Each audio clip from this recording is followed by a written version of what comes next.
and planned by the Research Capacity Development Unit.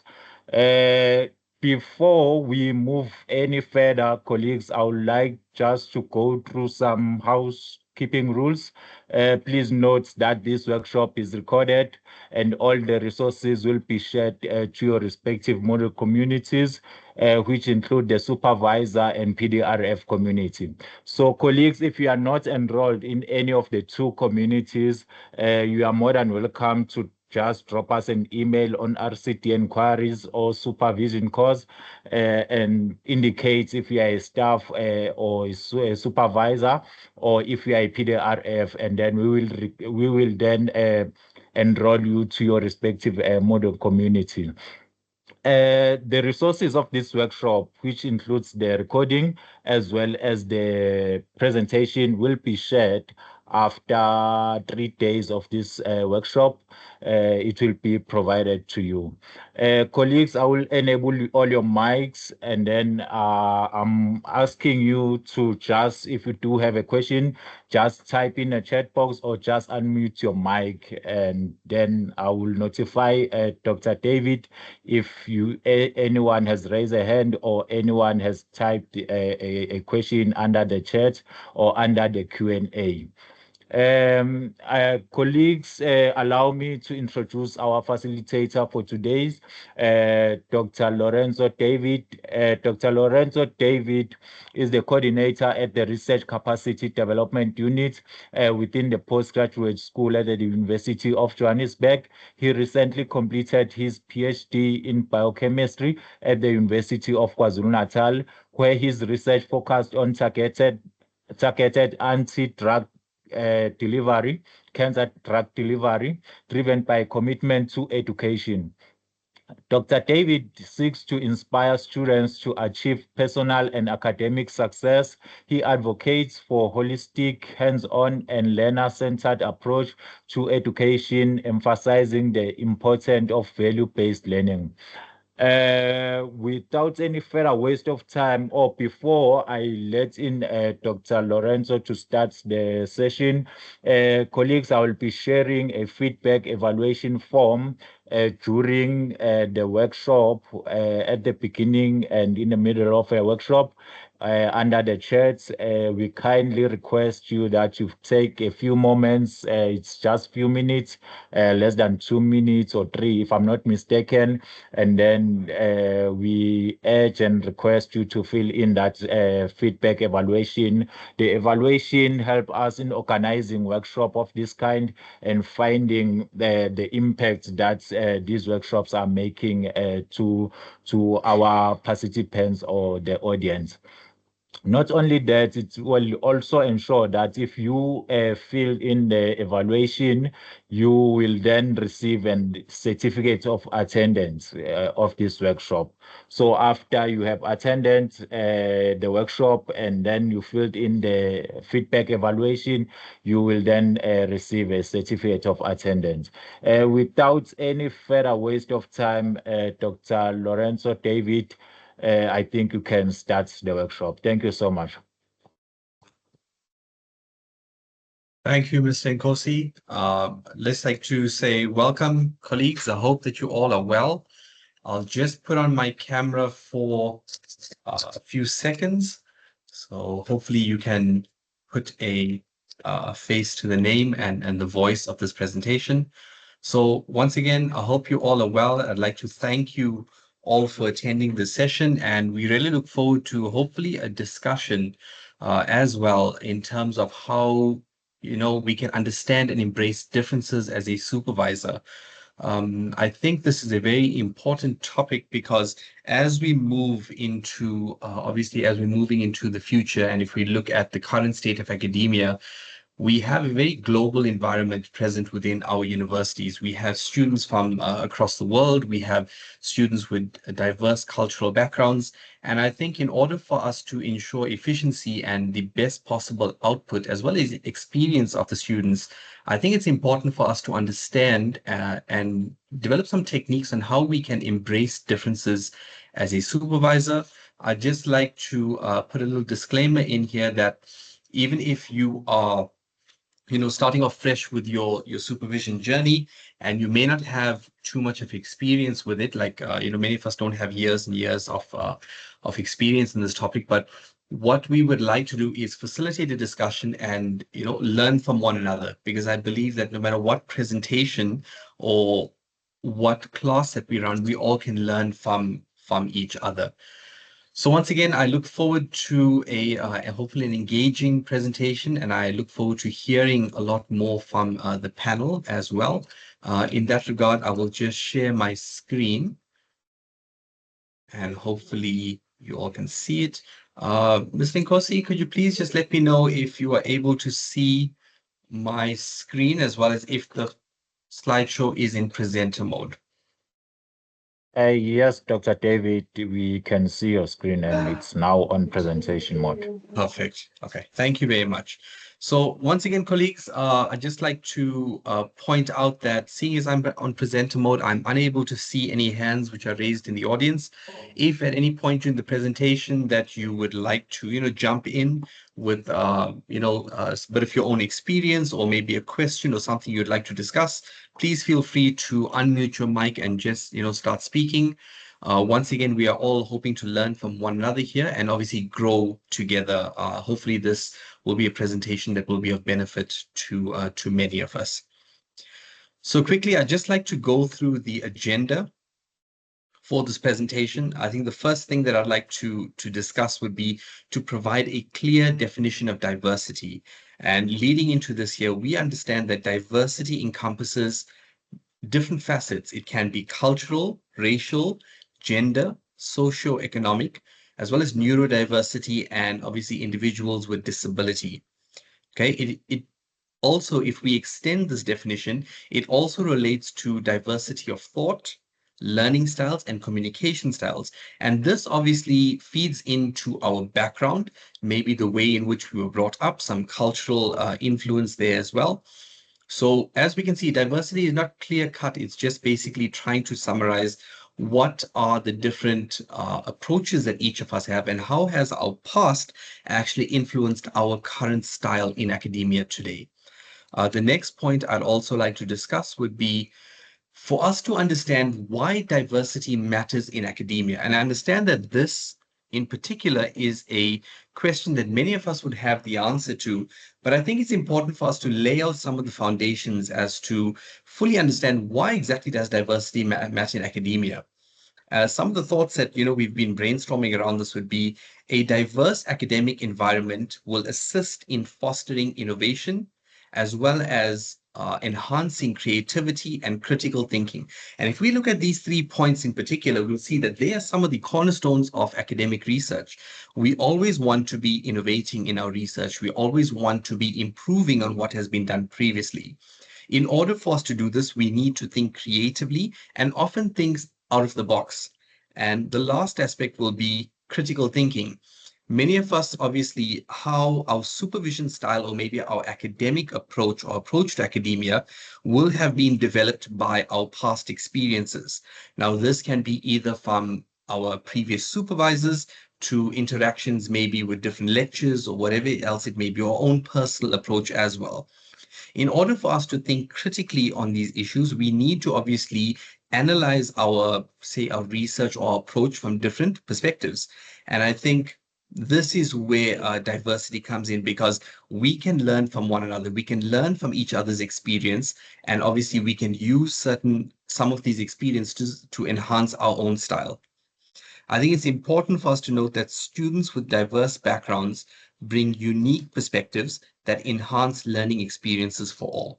And if I can just add something here, I believe that every student that comes into our research group, no matter their level of experience in the research field, can actually bring something to that group. And I think that's the entire point of it, right? For us to learn from one another. And the last point I would actually like to discuss would be the roles of supervisors and academic staff in this topic. So if we look at this, we understand that supervisors are not just academic mentors, but they are also role models for inclusivity and diversity. I think we've mentioned this in previous workshops, where As much as the function of an academic supervisor is to provide guidance with regards to research, we also serve as role models for the next generation. How we treat each other and how we interact with our research group actually sets the tone and shapes the future of obviously future academics. So if we can implement changes and if we can continue to improve our approach to diversity, then obviously we are positively impacting the next generation. So the next generation will be much better and much better equipped than possibly we were. So in terms of supervisors, our attitudes, behavior, and the expectations can significantly shape students' experiences as well as their success. Okay, so I think from previous presentations, it has been a bit quiet in terms of engagement with the audience. So hopefully this icebreaker will make people feel a bit more comfortable. So in terms of an icebreaker, I thought about us if we could reflect on some of our past experiences with regards to diversity. So I want each of us to take a minute to just think about a time when we either learned something new or experienced something different that helped us to appreciate a perspective or even a culture that we hadn't fully considered before. Now, this could be something that has happened either in your academic career or in a personal experience, and it could involve a cultural difference, a learning style, or even a different way of thinking. So, to get the ball rolling, I will speak about one of my experiences, and hopefully, members of the audience will join in as well. So, growing up in South Africa, we understand that obviously we are exposed to many different cultures. But what I realized recently is that very often our understanding of another culture may be limited by the information that obviously we are provided. So quite recently, within the past few months, I was actually lucky enough to attend a wedding negotiation. So a close family member of mine is actually marrying a person who from a Zulu background. And so to respect tradition, we actually participated in the Lobola negotiations. And before entering these negotiations, I was actually I didn't have a good understanding of what the actual purpose of this was. Like I understood it is very important for us to respect, obviously, other cultures. It is important for us to embrace other cultures, but my understanding was limited by the information which is provided. So to cut a long story short, I ended up going for these negotiations. And throughout the course, as I sat and I listened to the elders of, the other family, it allowed me to understand to a greater depth the culture and obviously the importance of these sort of negotiations. And it actually shifted my mindset from being this is this is done obviously just to respect obviously things that have been done traditionally to understanding the culture a bit more. And the point of this is I would never have been able to gain this understanding if I had not actually engaged in conversation. And I think that is one of the key takeaways, or I hope it's going to be one of the key takeaways in terms of this presentation, is that often we can't assume when it comes to a different culture or maybe even in terms of diversity, we need to engage with our students, we need to engage with our peers, and asking simple questions as to what does this mean, or how does this affect you, or how do you feel. These are simple questions we may feel, but it allows us to gain a deeper understanding of another culture. When our understanding actually improves, so does our ability to empathize and to make decisions that are not only, how do I say this, not only for the greater good, but also tries to accommodate as many different cultural perspectives as possible. So I think that would be quite important. So if we reflect on the following, maybe someone from the audience will be happy to actually reflect on what was the situation, how did it challenge your perspective or your assumptions, or what did you learn from it? So I'd like to emphasize once again that diversity is not only about visible differences. And very often when we think about diversity, we think about things like gender or race. But diversity also includes our cultural backgrounds, experiences, and our learning styles. within, for example, a specific community, so within the Indian community, we have various different cultures, we have various different backgrounds which actually feed in. But if you ask someone from a different country, please explain, or what do you understand by South African Indian, they may have just one definition or one blanket approach to it. So before I move on, or while I move on to the other slide, I'd just like to leave the floor open to anyone if they would like to share something, maybe where through conversation with a colleague or a student, you actually learned something about a different perspective or a culture that you hadn't understood before.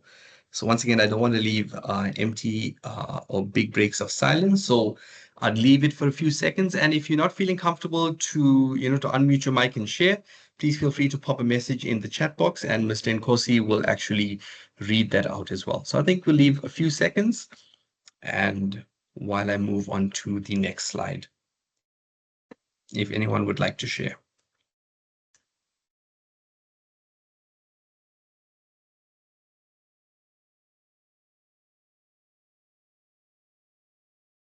I don't hear anyone unmuting. So if you feel comfortable to actually pop a message in the chat box, that's fine. But in the purpose of time, I understand that many of you are very busy, so we'll just move on with the presentation. But please feel free at any point to actually share your thoughts with us.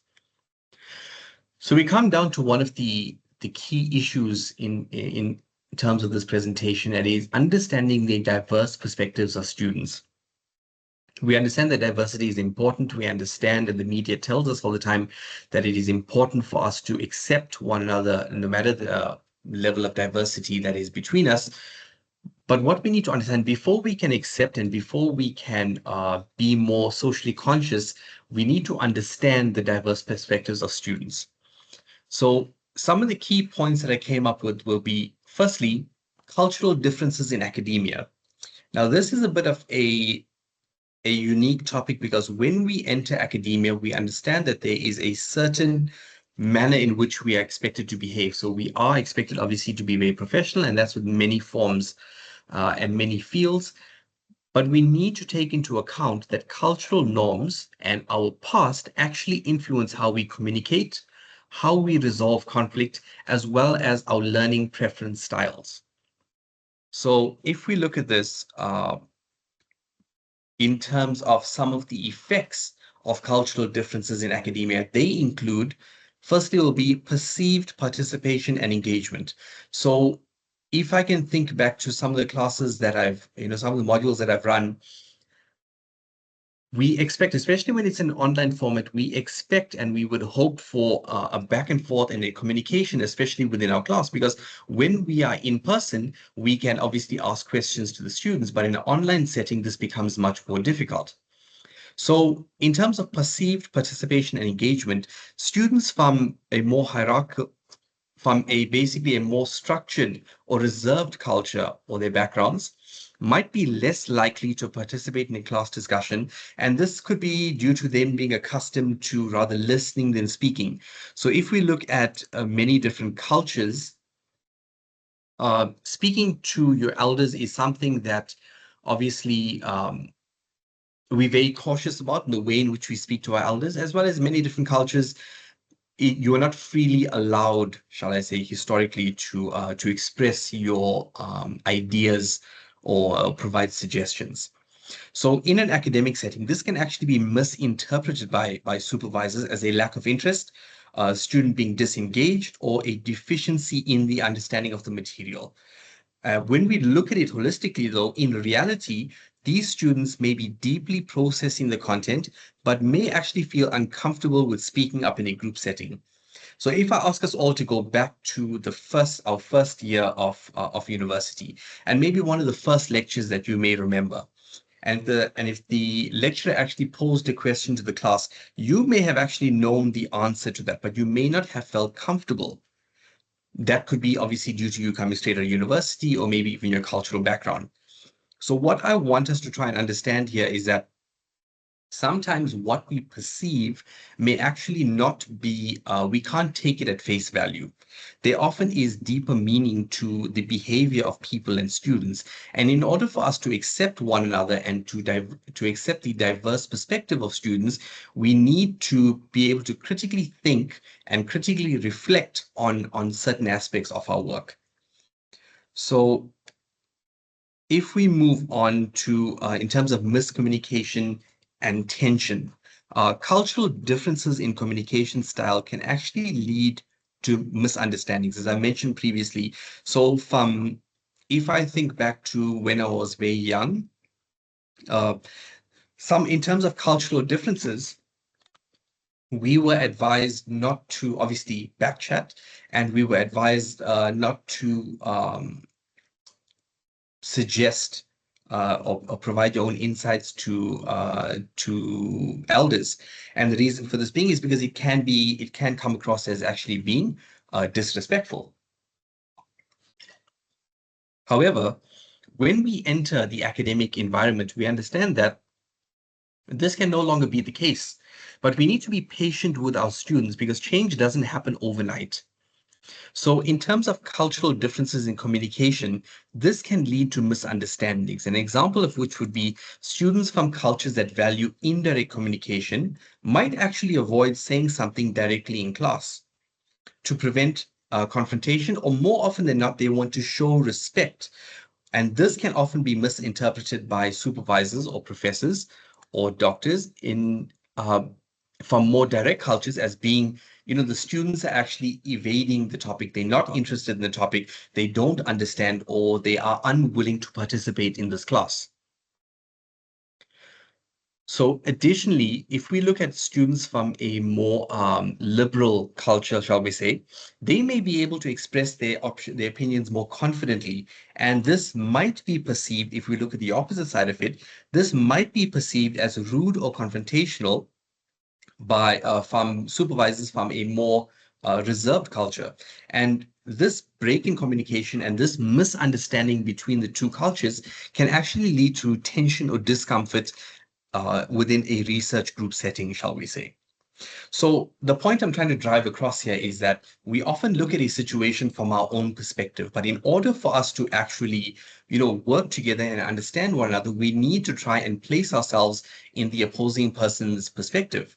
What could be some of the reasons as to why they're not willing to share? So if I think back to some of the students that, I've supervised, if we are doing a research project and I tell them, okay, so in order for you to synthesize this, you have to do A, B, C, and D, right? We will have some students who will question, can you explain to me, why are we doing this exactly? But there'll be some students who they would not say anything. And my understanding is they understood the assignment completely. When it comes time for me to review their work or review their submission, it is clear that they did not understand. However, they were afraid to actually speak up. So that was a limitation on my part where I did not clarify with the student, or I did not try to understand the individual student and be like, this student is actually a bit quieter. Maybe they actually are not comfortable actually discussing this with you. So maybe I have to adapt my approach to try and ensure that the understanding is there, as well as foster an environment in which they feel comfortable to share any limitations or challenges that they actually are experiencing. So if we continue on how academia can actually address these cultural differences, there's two main points that I actually would like to discuss. The first one would be we need to encourage diverse forms of participation. Now, what does this include? So supervisors can actually acknowledge the cultural differences in academic behavior. And once we can identify it, we are able to adapt our approach and offer alternative ways for students to participate. And so if we look in a research group setting where, just say we're doing a progress report and I am a new student and I'm presenting to the research group, or I'm a new student listening to the research group, I may not feel comfortable enough in order to actually ask a question. Oh, I don't understand this. Can you please explain it further? So the role of the supervisor in such an environment would be at the onset of the meeting to make it be known that we are all here, we're all working together the same common goal. We are all here to learn from one another. And if you have a question, please ask it because that is how you are going to learn. It is easier for us to learn from the mistakes of others than it is for obviously us to go through the process again. We don't need to constantly reinvent the wheel in order to reach our goal. So in this case here, we can actually adapt our approach to actually have smaller group discussions where students might feel a bit more comfortable. We need to remember that the aim of this, of us adapting our approaches and how we interact with students, is actually to empower them and to train them on how to become more comfortable in an academic setting, where we understand that in an academic setting, sharing of ideas and participating in conversation and debate is actually essential to your academic development. So the point I'm trying to drive forward here is that while we need to understand the background of each student and why they may not actively participate in, shall we say, in discussion or something to that effect, we also need to tailor our approach in such a way that we understand where you're coming from, but we also understand that this is how academia is. And it is my role as a supervisor, it's my role as an academic to actually train you to become more comfortable in yourself and your ability, as well as how to debate on certain topics, because there can be no innovation, there can be no um, growth and development of a student if they are not willing to obviously share their ideas, as well as sometimes challenge the norms. For example, if an experiment is done and your results are actually different from that of literature, coming in as a new student, my first thought would be, you know what, I've done the wrong thing. However, what is the point of research? You can only present on what your results are telling you. So to make the student more comfortable to understand, you know what, this is actually what research is, and it is. If I can back up my results, then that's a win for me because obviously I'm bringing something new to the field as well. The next point I'd like to talk about would be culturally responsive teaching. Now, us as supervisors and academics, and that no matter what position we hold, we can become more aware of cultural norms. Importantly, as we've mentioned previously, this can only be achieved by discussion and obviously further reading and research as well. So when I speak about a discussion, it doesn't have to be a sit-down meeting in which you schedule every week to find out more about your students. It can be a simple thing as when you are joining a meeting and you have 5 minutes before the meeting starts, you're able to just have a conversation with a student, or maybe you're passing them in the corridor and you just want to find out more about them or any challenges that they're having. Often we carry with us obviously the learned behavior from our cultures, and when we come into academics, like we're trying to say, this can affect how we are perceived by others. So by having a simple conversation, we not only are making the student feel more comfortable, we're also improving our understanding of another culture.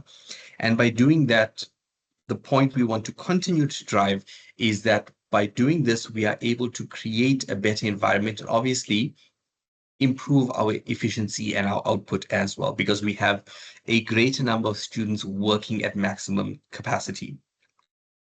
So the aim, once again, is for us to make an effort to create an inclusive environment, especially where diverse communication styles are acknowledged and respected. Now, obviously, this has to be within the bounds of common courtesy, as well as the way we behave in academia. We don't expect to speak rudely to one another, but if we have opposing views, we should be able to share those views in a safe way.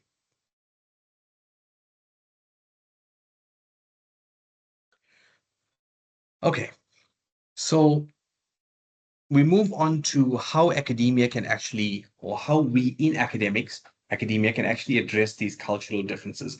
The first thing is going to be emotional intelligence as well as our empathy. So I've seen from personal experience that supervisors with a high emotional intelligence have a greater ability to actually understand students' needs. They can communicate more effectively as well as manage diverse personalities. Why? Because they can understand issues from each of the perspectives of their students. So we need to understand that emotional intelligence involves being aware of one's emotions. So being aware of your own emotions as well as the emotions of others, and also being able to regulate our own emotions and responding empathetically. Now, this can come through in many different ways. For example, if we have an honest student coming into the lab and unfortunately they destroyed a piece of equipment, no one's going to be happy about that. And obviously it costs money and there's associated costs with that. But the way in which we respond to that student actually will govern their future and how they actually perceive us, how comfortable they feel as well. So the way in which we respond to one another and the level of empathy that we actually show will actually be able to make people feel more comfortable and allow them to actually grow as young and emerging academics as well. So in terms of a tip for emotional intelligence and empathy, not all of us are, we look at some people and it's just like, they understand one another, or they understand their team so well. They have a high level of emotional intelligence as well as empathy. And not all of us actually have this. So what are some of the tips? What are some of the techniques that we can actually use to strengthen this emotional intelligence as well as empathy? So a useful tip that I came across would be for us to practice reflective listening and to understand, and this is obviously to understand students' concerns better. So as an example, if a student expresses, what, I'm very anxious about this submission of my chapter one or chapter two, whatever it may be. If they receive a response like, I hear that you're feeling anxious, but let's work on this together to work on a plan together to basically help you feel more prepared. This is a very empathetic response. It also helps the student to learn, and obviously it helps us to develop our emotional intelligence and empathy as well. The point I'm trying to drive through here is that when we have conversations with our students or when we interact with our students, it should not be in isolation. None of us are perfect. We are all human, and obviously we all can make errors. So us being able to reflect back on conversations or reflect back on interactions that we've had with one another will help us possibly even see the situation from a different perspective. And sometimes this may actually change the outcome or our decision that we had made originally. So as we go through this more and more, we actually become better at it. And obviously, our ability to respond more fairly actually improves as well. Another important point that we came across was unconscious bias. And unconscious bias can actually influence how supervisors will interact with our students, how we assess their work, or even how we, provide feedback. So if we look at this, being aware of our biases and actively working on them is actually essential for fair supervision. And it's not something that is actually mentioned, well, in my personal experience, in my journey, it was not actually mentioned very often. So an example of an unconscious bias would be a supervisor, and maybe you've had experience with this. A supervisor may unconsciously favor students who may exhibit similar learning styles or have a similar background to their own. Now, they're not actively doing this. They're not, actively discriminating against someone, but they say, oh, no, I just connect better with the student. So by doing this, they may actually unintentionally overlook the needs of the other students.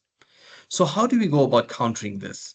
So once again, if we regularly self-reflect and seek feedback from our team, it can actually allow us to navigate these unconscious bias and actually overcome them and become better. Now, we're never going to eradicate it because obviously these are not things that we are aware of. They are in our unconscious. But the more that we reflect on them, the better we become at identifying our behaviors and maybe patterns of behaviors which are actually not suitable for an academic environment. And we continue to improve on that as well. So, as the term actually says, what is an unconscious bias? And in order for us to identify it, we understand it can be challenging because obviously it is something that is unconscious. It's not something that we are actively doing. Okay, so while it may be difficult for us to identify this, we understand that there are several strategies that can help us bring these biases to the surface. And some of these include, now there's obviously many different strategies, but I've just pulled out four that I think would be quite useful to us. The first one is going to be self-reflection and awareness. And we have mentioned this in the previous couple of slides.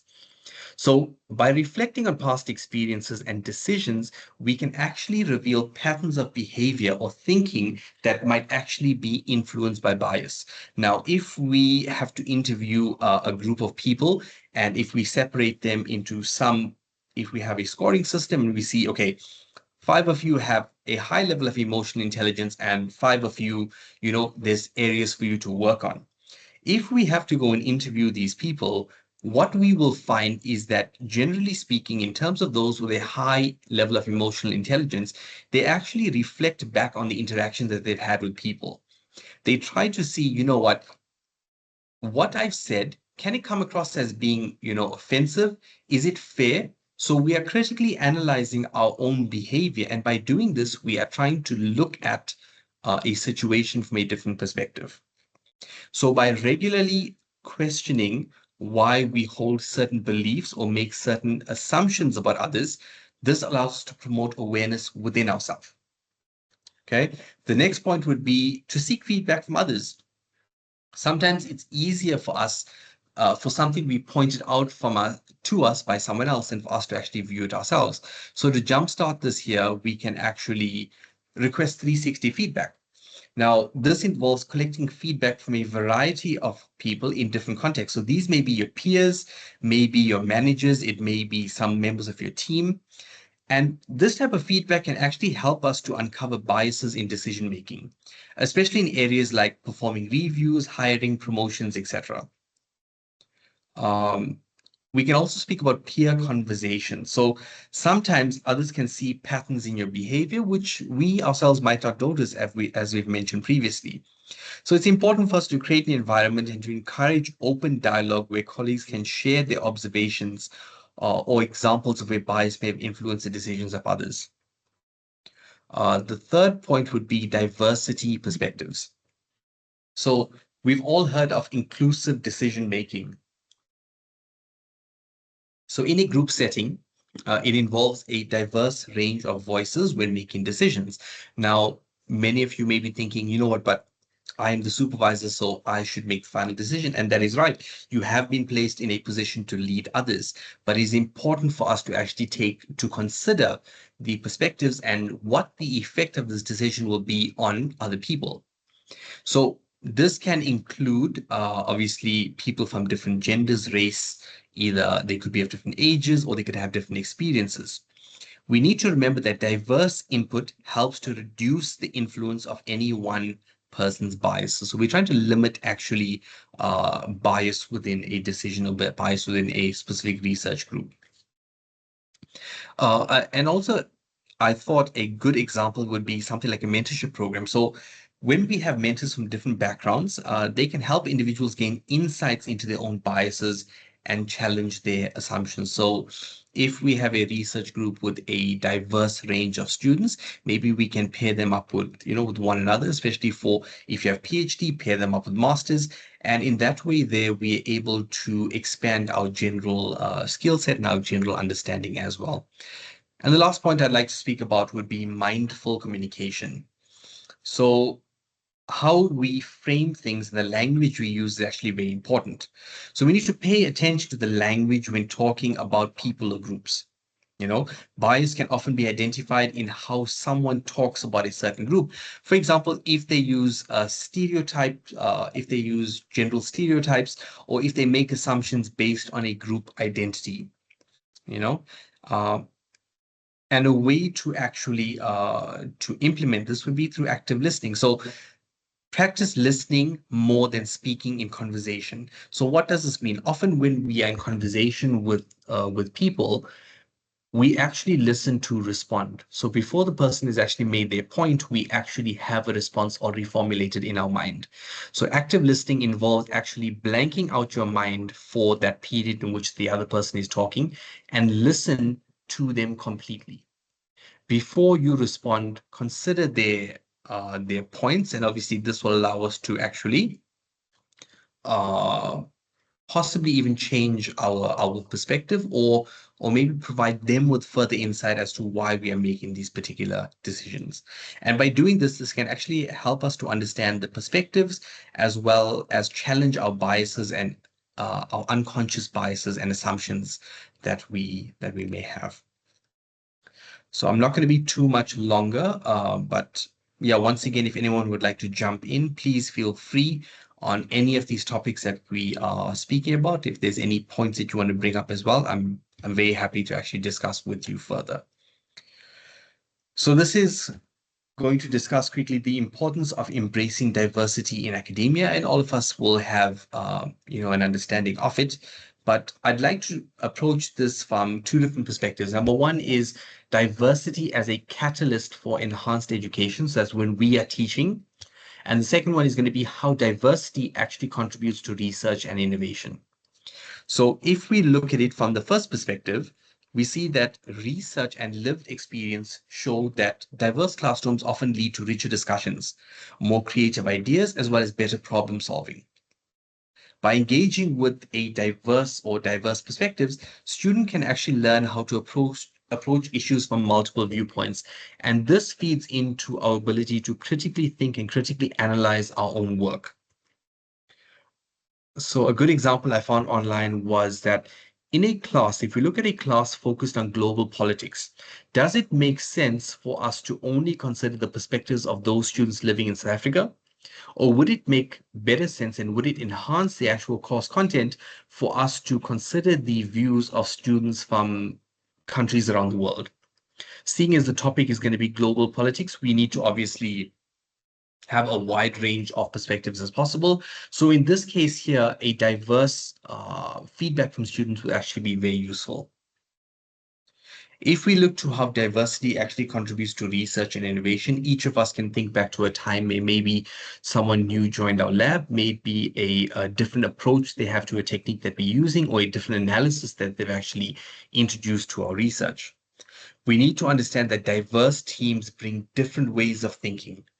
They challenge assumption and basically they can assist in promoting innovation. A team of diverse researchers will often approach a problem from different angles. And when we do this, we actually are able to find a more comprehensive solution to the problem.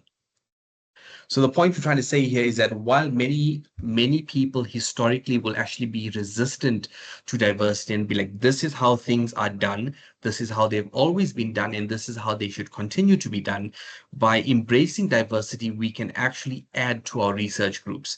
We can actually add to our departments because we are trying to see things from perspectives, different perspectives, and obviously this will enhance our overall output as well. So we move on to how do we adapt supervisory strategies to cater to different students' needs? The first one would be personalized learning approaches. Now, I understand this may not be as simple if you have a massive research group, but we need to recognize that students have diverse learning styles. And this can help supervisors and academic staff to adapt their teaching methods to meet individual needs. Maybe some students actually learn by performing the experiment, whereas other students actually need you to walk them through it before. So by adapting our approach, we improving our skill set as well as improving the understanding of the student as well, allows us to lead the teams more effectively. Effective communication with diverse students. Now, communication seems to be one of the key points of this presentation. If we are able to clearly, concisely, and be culturally sensitive in our communication, this is key to ensuring that all students understand or have a clear understanding of the perspectives as well as feeling supported. Now, sometimes we come across individuals in academia who feel that they how do I have to be careful how I word this? They feel that their approach is the only approach. And you know what? With 20, 30, 40 years of experience, yes, we highly rely on you for your experience. But we need to remember that students are people. And people work best when they feel supported, when they feel valued, and when they feel that they are actually being listened to. So by us actually adapting the way that we communicate with them, we can still get our message across. However, we can allow them to feel more included, and by doing that, they will actually perform better. So an example of which is, seeing as universities have become globalized, some international students may actually struggle with common English idioms or maybe common expressions. So how do we circumnavigate this? We basically say we will use more simple language and provide written summaries that can actually help all students understand better, ensure that everyone is on the same page as well. So we are providing a method and adapting our communication so that all students have a better understanding of what is required of them. And the last one is going to be culturally responsive mentoring. And this is something I feel is very important. Um, when we are mentoring students, we're mentoring the next generation, our practices must be sensitive to the cultural backgrounds of students. For example, certain students from a more structured, we won't say structured, from a more strict culture, for lack of a better word, they might be more comfortable with a top-down mentoring style where basically the supervisor actually just gives instructions and the students just have to follow it. There's limited room for thinking. And if we look for the alternative, there may be students who come from a more liberal background where they want to engage in discussion and debate with their supervisors as well. So what we need to do here is, yes, we don't change our core principles in terms of how we mentor, but how we interact with the students can actually be adaptive, understanding their perspectives, and obviously that helps everyone to feel more included, as well as allows them to perform better as well. So a tip for this is that we can actually take the time to learn about each student's cultural background and communicate with them in a way that respects their values. So I know certain students would like to use, sir, ma'am, doctor, prof, and other students, they don't. So the way in which we actually communicate with each other with in terms of our expectations as well will actually allow us to actually cater to different students' needs, as well as create an environment in our research group which everyone can actually conform to, as well as everyone feels comfortable in. So I'm not going to keep you for too much longer. I understand this presentation has gone on for a little while. We're just going to go through some practical tips and techniques for supervisors. So the first thing we want to do when we are leading a diverse team, or understanding diversity within our students, number one is we need to create an inclusive environment. How do we go about doing this? So we should create a space where all students feel valued as well as included.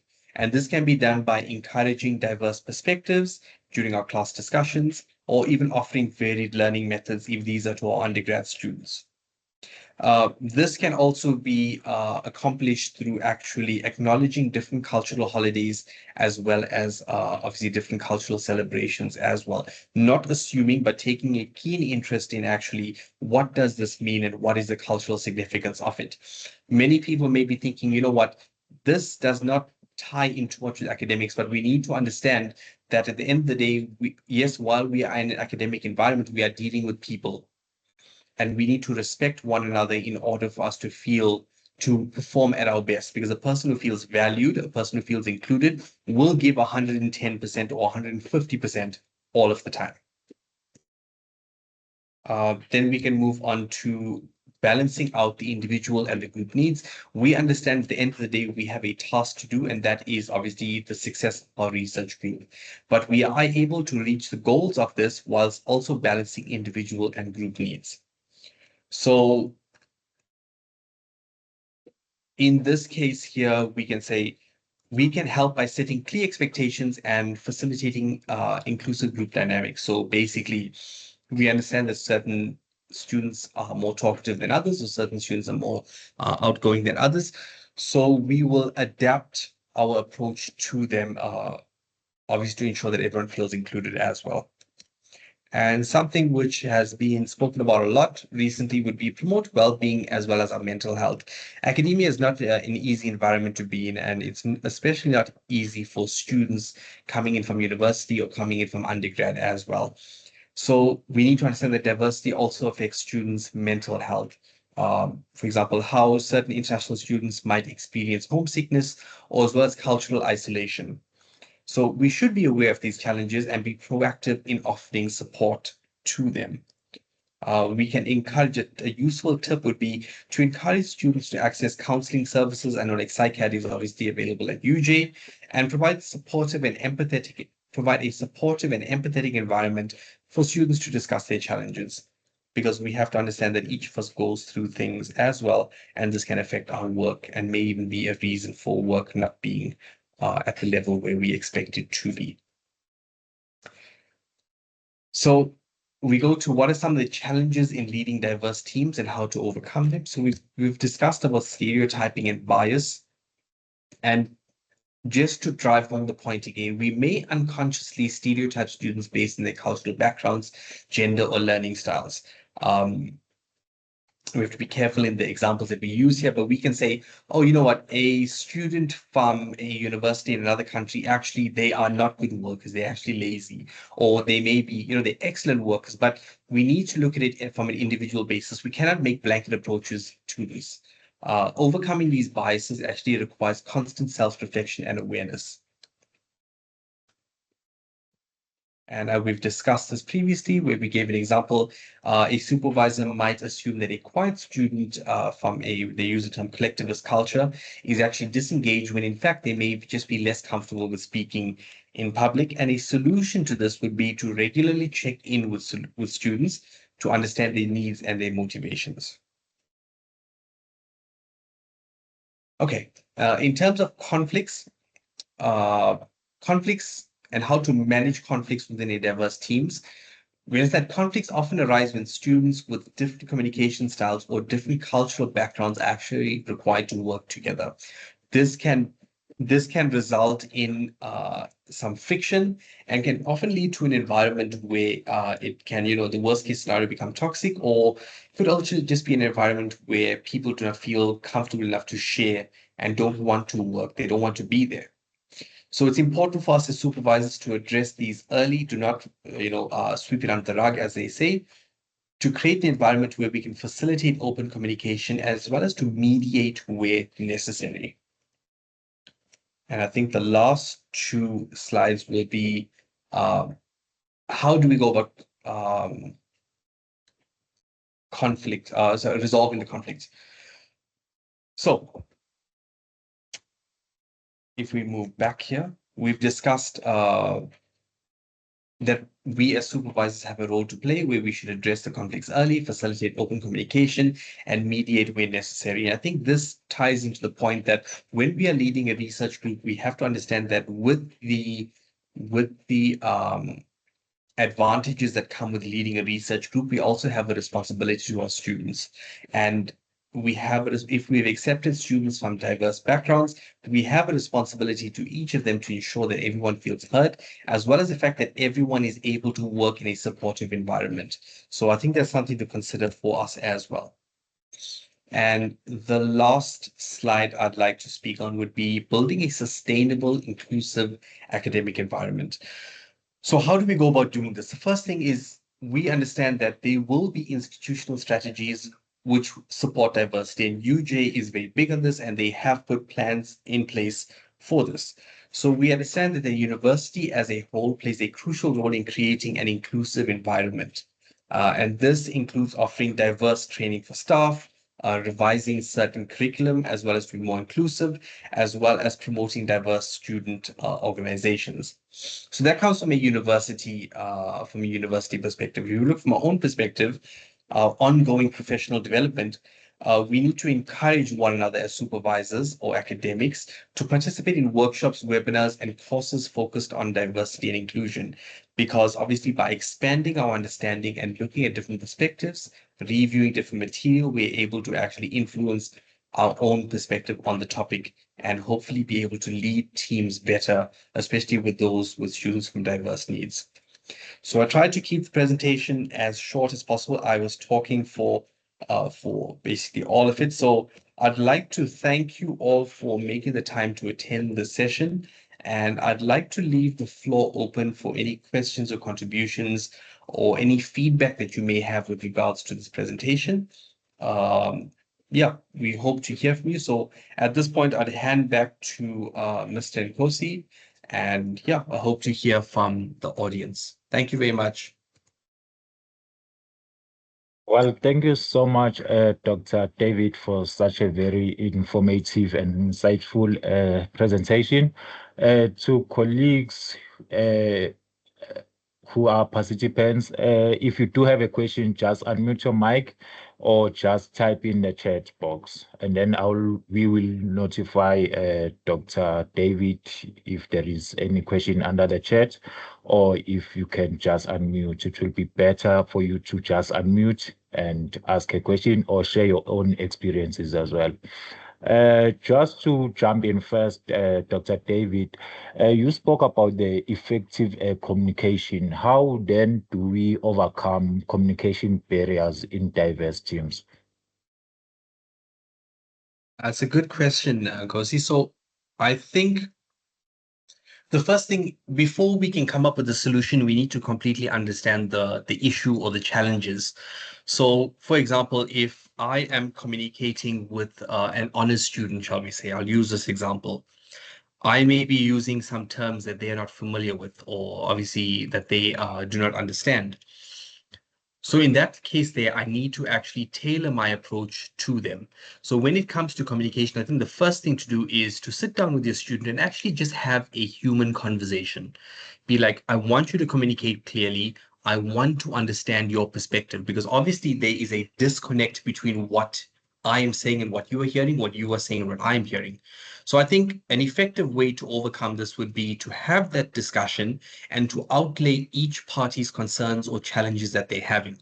Once you have it down in paper or you have it in front of you and everyone is aware, that's when you can come up with a solution to this.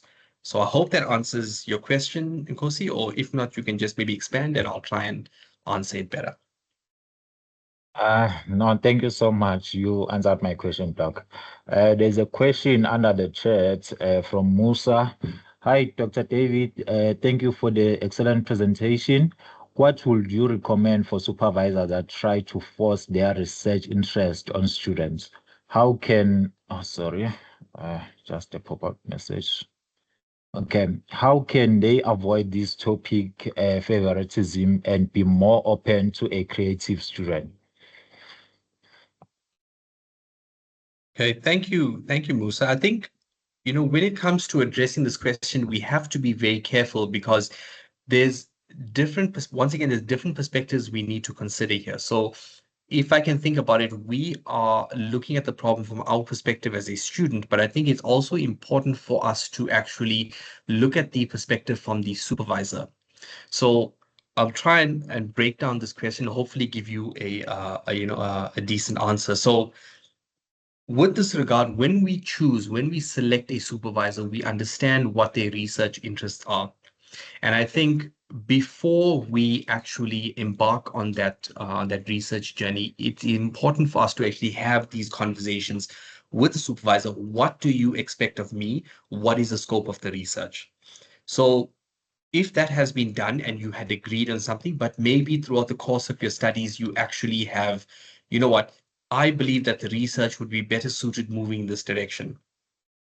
So your question is, what would I recommend for supervisors that try to force their research interest on students? I would think to have a respectful discussion with them and clearly outline why you believe taking the research in a different direction actually would be more beneficial to the study. So we cannot approach our supervisors and be like, I feel this would be better, right? You need to actually explain in terms of fact, because obviously we're dealing with a research project, and by us changing actually the study, it can actually influence things like grants or whatever it may be. So when we are approaching actually a supervisor who may be set in their research ways, I think firstly, have a conversation with them. Secondly, outline why you think you should deviate or maybe you can improve on the direction of the study. And I think it is important for us to also be open to compromise. So we understand that we are obviously under our supervisors, and we need to also understand that they have also certain targets that they want to reach as well. So maybe if you are willing, you can compromise. Like, okay, Prof, Okay, doctor, I'm actually going to complete this section of the study with your permission, but I believe that to enhance the project, we can actually add on these different aspects.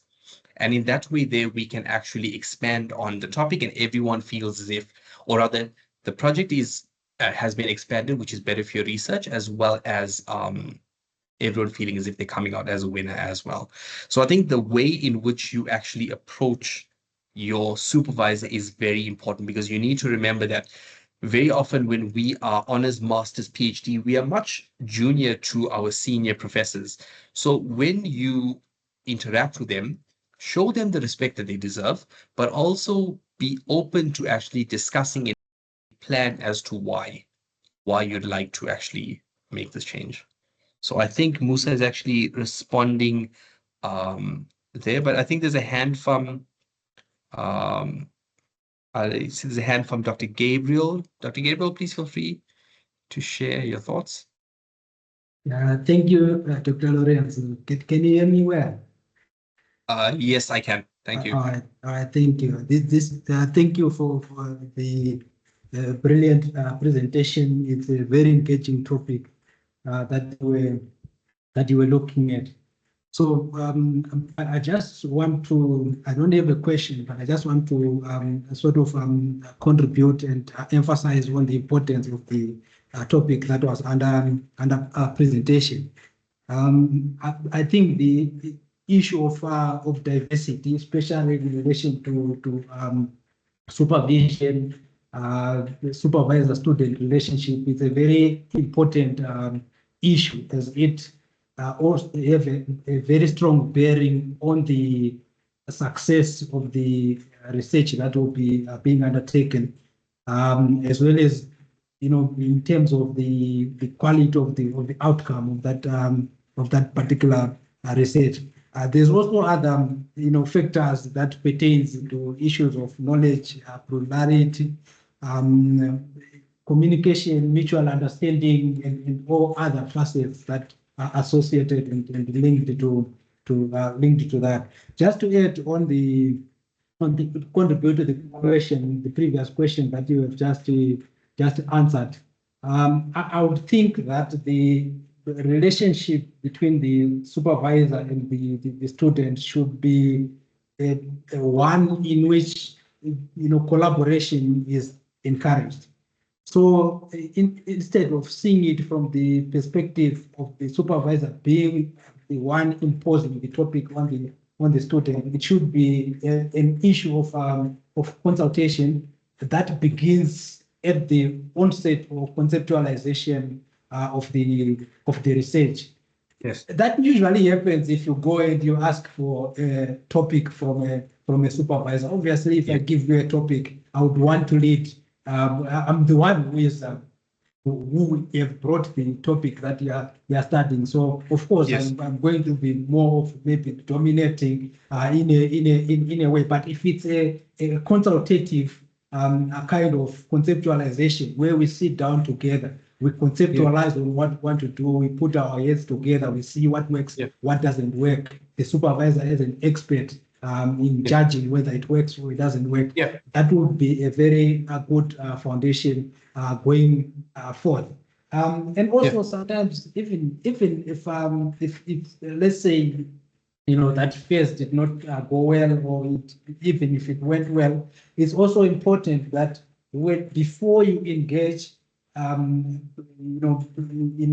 writing something, it could be another chapter, or it could be particular concepts. It's important also to sit down. You have a meeting with your supervisor, just sit down, come up with, I used to call it a skeleton. Because one thing that I hate is to write something, then tomorrow I'm told that I must write something else. So I used to sit down with the supervisor,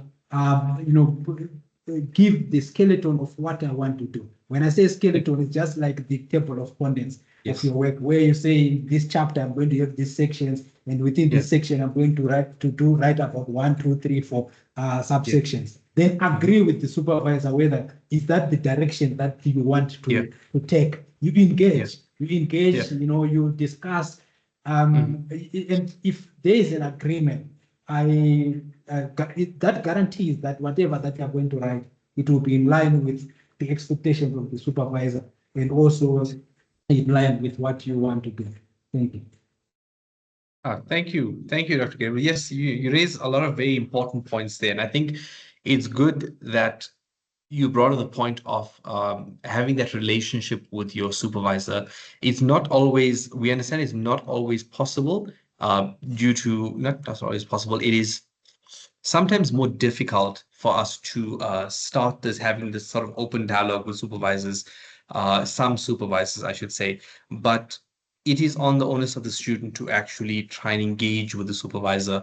I think also an important point that I want to bring up is while we look at it from the supervisor's perspective in terms of, you know what, this is where their research interest is, we, from our own perspective as well, we maybe need to consider, you know, the direction that I want to take the study, does it still fall within the scope of the supervisor's research? Maybe they are a bit resistant to you actually being a bit more creative in your actual research because they don't feel it falls within their area of expertise. Or there could be limitations in terms of their funding. They would ideally like you to expand the study, but the funding that they have is limited for A, B, and C. So I like the talk, I like the points you brought up, Dr. Gabriel, in terms of when we are going to our supervisors or, you know, when our students are coming to us, we can set the expectation is that if we are going to be discussing the outline of your thesis, come to me with something tangible. And the same thing can be applied to students. When you're going to speak to your supervisor, don't go there with, oh, I have this idea or have that idea. Show initiative, have it written down, have a structure, and you discuss point by point. And like Dr. Gabler says, you can decide on that, what is accepted, what is not accepted. And trust me, it will save you as a supervisor a lot of time from reading material that does not fit into the research study at all. And at the same time, it'll save you time as a student with writing 50 pages that actually can't be included in your research as well. So thank you, Dr. Gabriel. I'd like to leave the floor open to any other members of the audience. If there's anything you'd like to add or share as well, we're more than happy to listen as well as discuss any points that you feel will be important to the.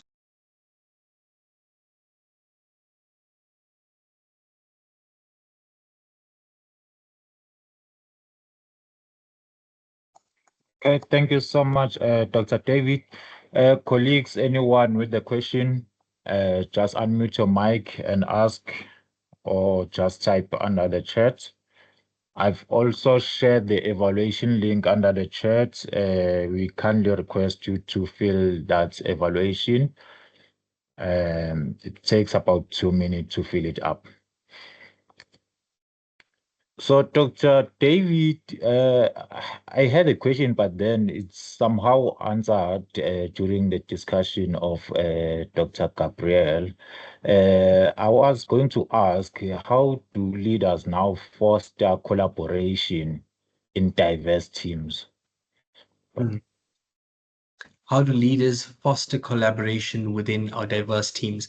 I think the first thing we have to do is we have to understand what are some of the differences and what are some of the challenges that are preventing active collaboration. Often in an academic environment, it's within a research group, shall we say, it's not going to be lack of expertise or it's not going to be a subject matter, but it may be cultural differences or maybe differences in way people work. So once again, it all feeds into the same topic. If we want to foster collaboration within our team members, and if they are diverse, allow them to get to know one another. Get to know one another in a professional manner, as well as to a level within a personal capacity as well, to understand each of their different perspectives, where they're coming from, and what they actually bring to the table. I think it's also important for us to create an environment whereby we understand, and even if we set the tone as supervisors, that we can learn from one another. So it does not matter, in my personal opinion, it does not matter if I'm supervising an honors student, master's or PhD student. To me, I feel that I can learn from each of them. So within our research groups, if we create an environment where it's not okay, you are PhD, therefore you know everything and everyone else must just follow what you say, but you create an environment where it's collaborative, where we will discuss with one another and where we feel open to actually sharing and working with one another. That is where it starts. So we create the correct environment. We allow the members of our team to appreciate and value diversity within the team. And we create an environment where we basically want to learn from each other. So I hope that answers your question, Nkosi. And yeah, if there's anyone else who would like to jump in as well, or maybe they have a different perspective, please feel free to jump in as well. Thank you. Thank you. My question was well answered. Anyone with a question or something to share, an experience? Well, colleagues, I've also shared under the chat a link to RCT management system launch. The RCT management system is now a system whereby we will be booking our events. If we do have a workshop, it's where you will see the announcement and the writing consultations where you will book and where you book for a workshop, where you actually register for a certain workshop and where you will be seeing all the upcoming events. And please, we do have that launch today on the 14th, actually. It's on the 14th at 1 p.m. So please register for that. We will explain further information regarding the launch, how to use the system, how to navigate around. If you do have any question regarding the system, we will be there to answer all the questions that you may have. If we don't have any questions further, I would like just to highlight my takeaways from the session, from the presentation of Dr. David. I've learned the importance of diversity in fostering innovation, collaboration, and problem solving, the strategies to embrace and manage cultural differences in supervision and leadership. I've also learned how to adapt leadership styles to support diverse teams effectively, the role of effective communication and trust building in teams, the practical approaches or to resolving conflicts and promoting inclusivity. So without any further waste of time, I see there's a hand raised. Dikeledi, sorry if you are a doctor, sorry for opting that out. No, I think, am I audible? Oh, all right, I think it's Yes, you are. Loud and all clear. right, no. Morning, colleagues. Thank you so much for the presentation. I concur with what the other colleagues are saying. It's really been helpful. I think my question is just, I'm still relatively new in the academic field. This is now my third year lecturing. And one of the challenges that I have in supervision is that the transition from COVID to now going back to a normal system where not performing well, if I can say, we can't blame that on COVID anymore. And one of the difficulties that I face is that, well, I'm in a rural institution, and how do we know that students are not using that diversity of background as an excuse to not do their best? Because I feel like sometimes, even with the resources that they get from the institutions, they don't use it to their full potential, and there seems to be like this. I don't really want to compare them with I did my undergrad 10 years back, but I just feel like there is a bit of accountability from the generation, if I can somehow put it nicely. So how do we try to then go about that, being mindful of the challenges that they face, but not allowing them to let those challenges define them as researchers? Okay, very good question. I think yes, I do agree. We have to be careful. We have to be careful how we state this, but I do agree that there does seem to be a difference between maybe let me just say from when I was when I remember when I was a student to my interactions with students currently, and I think in terms of how do you ensure that you know what they are how do you ensure that they actually are making the most of the opportunities? I think you have to actually break it down and firstly start off with, so you say that, you know, it's a more rural institution and therefore maybe there's limit. I'm not sure, but they may not have the same facilities afforded to them as maybe some of the other universities. So the first thing would be, I would say, have a discussion. I would actually sit down with my research group and I would have a discussion and I try to understand where they're coming from. You know, do you have issues where there's something as simple as frequent power cuts, or maybe the Wi-Fi is not working, or you know, maybe there's issues in terms of infrastructure, whatever it may be. So take note of all of their concerns and all of their challenges. And then after you go and you provide them, or you try to provide them with resources to actually assist them. So for example, if they at home, if they are working from home and they are, you know, having frequent power cuts, suggest to them possibly, you know, maybe you should come into campus more often due to these reasons, or you provide them with assistance. But I think that we can offer as much help as we want to, but at the end of the day, it's up to the student to actually take us up on that assistance. And we're going to have to use our discretion here to be like, okay, I understand that the student has challenges in A, B, and C. However, I have provided them with the resources and I have even given them extra time in order for them to submit their chapters. If at that stage the students are still not meeting their deadlines, then maybe you have to have a more, I would say, strict or a more direct talk with them to understand, are there still challenges that maybe I'm not aware of? Or what is actually limiting your ability to actually deliver these products? Because, you know, we come across many situations where there are students who genuinely are going through a lot and they have several major challenges in order for them to complete their research. And sometimes you also have students who will, from my past experience, who know how to navigate the system to avoid actually being reprimanded for certain behaviors. So I think it's important that you have the discussion, you lay out initially what the challenges are, and as far as you can, to the best of your ability, provide the resources that are available. And thereafter, if you're still having issues with the students, and I think it's good for you to have that conversation and to kind of pinpoint exactly where the student should be able to provide you with a precise definition as to why my chapter one was not delivered or why was it not of a good standard. And we take it from there. So as supervisors as well, we are, as much as we have to understand from different perspectives, student perspectives, we also need to remember that we all have a certain goal in mind and we need to reach certain targets.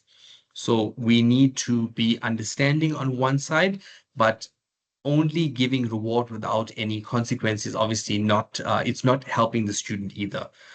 So I think a balanced approach to it, understand where they're coming from, provide them with the resources, provide them with additional time if needed. And if you are not getting the desired outcome, that I think have continuous meeting, document this, and maybe at some point it may even have to be escalated in terms of output or whatever it may be. So I hope that answers your question. I don't know if anyone in the audience would actually have maybe a different perspective to share on this interesting topic. So if you do, please feel free to jump in the conversation as well. Yes, Dr. Gabriel, you can go ahead. I wanted to ask from Dr. Is it Dr. Koza, the one who just asked the previous question? No, I think it's Dr. It's Dikeledi. Dr. Sorry. Tekeledi. All right. I wanted to ask a question that you, as a supervisor, do you have sort of a memorandum of understanding with your students? Yes, we do. But like I'm I'm trying not to be short with them because I just feel like from that side we had similar challenges, especially because I also I was also a product of the same university that I'm lecturing in now, and some of the support that they have, we didn't have. So we do have a memorandum, but I just feel like in some instances there's a bit of lack of accountability that maybe how can we best try to, even with the procedure, they know about the G rules, they know that they'll be excluded if they don't do a certain target, they have all that information, but it continues being a bit of a challenge. Yeah, so that becomes, I think the issue now, it also comes to the issue of discipline, as postgraduate students. Mostly at master's, PhD level, we do not expect that the supervisor should be the one following you. As Yeah. If I can just jump in, Dr. Tekeledi, I think this, I No, just had a thought that, sorry, it's just miss for now. I don't want sorry, it's okay. still a miss. Okay, sorry, I'm miss. working on the PhD. Okay, okay. No problem. I I'm wish you still all the best struggling. with that as well. If I can just jump in, I also think that, we have this approach of carrot and the stick, well, it's been around for obviously ages, but I think maybe this is also an opportunity for you to actually um, impact the students in a certain way. So instead of us being like, these are the rules and this is what's going to happen to you, not everyone responds to that approach. But maybe if sometimes if you have a conversation with a student and you explain to them that this is how academics is, or you tailor to your approach, but basically take them under your wing and share with them what is expected of a master's and a PhD student. And don't only tell them what are the consequences, but also explain to them what are the benefits of them actually adapting to, maybe working more routinely or submitting, whatever it may be. But instead of just they're the resources and these are the consequences if you don't meet it. Maybe try and understand it from their perspective, because maybe they're coming from a background in terms of school where it was like a bit more laid back. So for them to adapt now, or they're coming from honors where it's a bit more laid back. So maybe we can tailor our approach here to be like, this is now a different generation. So how do we communicate to this generation while still getting the task done? Because the way in which we may have worked in our undergrad compared to the first years in 2025, it may be completely different. So maybe have that discussion with them and understand where some of the limitation, the challenges are coming from, and try and take them under your wing and guide them more than instruct, if possible. Instruct where necessary, but guide them, and maybe you'll get a bit of a better response in that regard, because very often I find that many people, especially certain generations, the younger generations, they don't respond very well to you need to do this. But if you explain the rationale behind why actually, this should be done, hopefully it would be of some benefit as well. So yeah, that's just my 2 cents I wanted to add to that as well. Thank you. Thank you. That helps a lot. I spoke whilst my mic was muted, and I thought that I was we were still together. I just wanted to say that it's an issue of discipline now, in terms of postgraduate studies, especially at master's and PhD level. The level of self-discipline should be high. It's not a level where you have to be followed by the supervisor to be told that do this and do that. So I think within the memorandum of understanding, the expectations have to be very clear as to what you as a supervisor is supposed to do and is supposed to offer in this relationship, whilst the student also is knowledgeable of what you are expecting as well from the students and what is required of them in terms of self-discipline and all other facets that comes with the research process. Thank you, Dr. Thank you, Dr. Gabriel. Thank you. Well, Sorry, anyone with the question, colleagues? Sorry, Yeah. Doc. No, I was just saying, Ms. Dekeledi, if you, sorry, I cut you off there. Please, you can continue what you were going to say. I just butted in. No, I just wanted to thank you for the input that you guys are giving. I think it helps a lot. Even going forward, some of the methods I am applying. Yeah. I think also like now I'm a student with UJ, so I've seen the Yeah. difference from coming from the struggle, the cultural difference, access Yes. of resources, the support. I do try to implement some of the things, some of the skills that I'm also acquiring from my Yeah. current postgraduate supervisors. Yeah. Just that I'm also teaching undergrad level, not even Okay. just supervision alone. I just feel like um, we can't, even the students, like Dr. Bill said, a bit of accountability would also go a long way from their side, but also just trying, like you're saying, sitting down with them, showing them like the shortfalls of not Yeah. giving the hard work. It has helped with some of the I had and through the last year I had two different students. One did actually well, the other one was just more of they're doing it because they have to, but that they don't, there's this disconnect of feeling like this is my project, I need to. So maybe if, because I feel like sometimes I go through that, but when it gets hard, I remind myself that this is my project, this is why I'm doing it, not only for the title.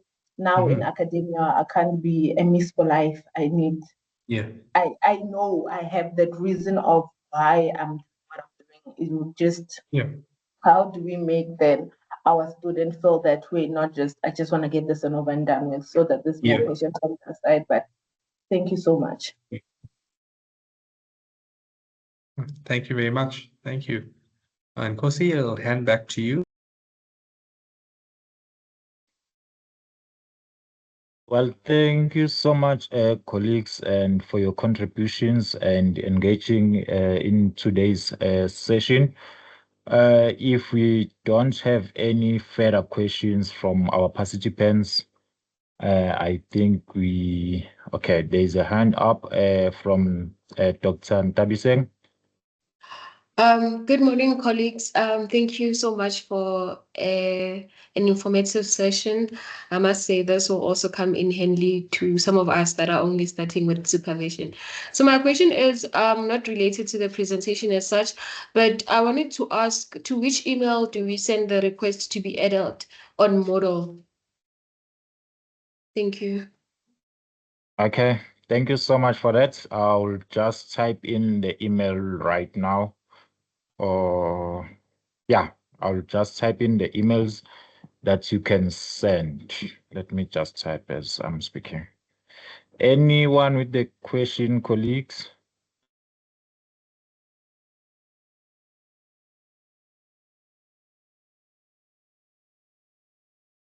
Okay, thank you.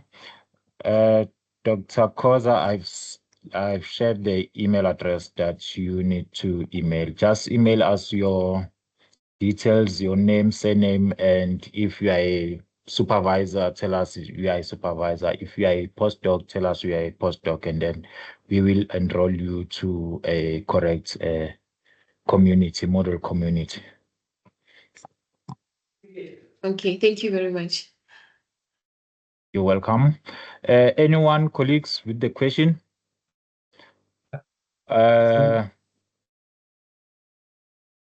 Just some closing from you, Dr. Lorenzo. Sorry, Nkosi, before I can. Sorry, Nkosi, to cut you off. There's just a question in the chat box from I think Musa. Am I available for questions by email or Teams post the session? Yes. Please feel free to, if you have any questions or if you want to reach out. At the RCD unit, we're here to help where we can. So I will type in my email address. And please feel free to contact us and we'll be happy to assist wherever we can. Okay, that's it from me, Nkosi. I'll hand over back to you again. Thank you. Okay. Now, thank you so much, colleagues. I must say this was very interactive and engaging session. Thank you so much for honoring the invite and making sure that you attended this session. We do hope and believe that in today's workshop, colleagues, you have learned something that you can also share with other colleagues at your respective working environments, and as well as with your students, to those that are supervising students. And to our facilitator for today, Dr. Lorenzo David, we thank you for taking your time in facilitating this very insightful and informative session. We really appreciate your time that you have taken, and we will see each other in tomorrow's workshop. Tomorrow, colleagues, there is another workshop at 10, developing your leadership mindset and style as a supervisor. That workshop is at 10 tomorrow. We will be sharing an announcement via module as a reminder to register for that workshop. If you don't get an announcement, I will personally send an email from supervision course to those that attended today's session. So if you are willing to register and join that workshop for tomorrow, you are more than welcome to register and join. As well as colleagues, you can share the invitation with other colleagues, those that maybe they don't get the announcement or the invitation. Just share the invitation and share your thoughts and your experience with the workshop that you've been attending so far. So on behalf of the Research Capacity Development Units, thank you everyone for attending once again, and thank you Dr. Lorenzo David for facilitating today's workshop. As I've mentioned earlier, the workshop resources, which include the presentation as well as the recording, will be shared to your respective model communities. If you are not enrolled in any of model communities, just email us on RCT inquiries, and then we will attend to your query and enroll you to your model community, whereby you will have access to all the past workshop recordings from last year, all the workshop that we did last year.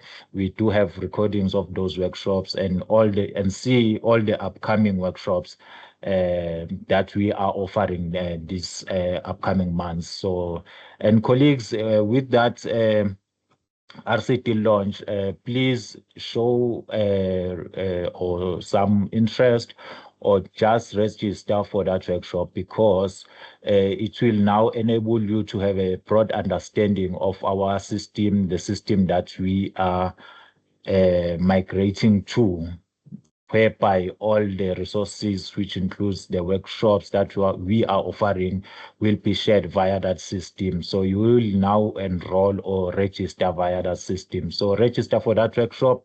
We will explain further details on the day of the 14th during the workshop on how to navigate around and where to find other resources. Colleagues, thank you so much and have a great day further. Thank you to all. You.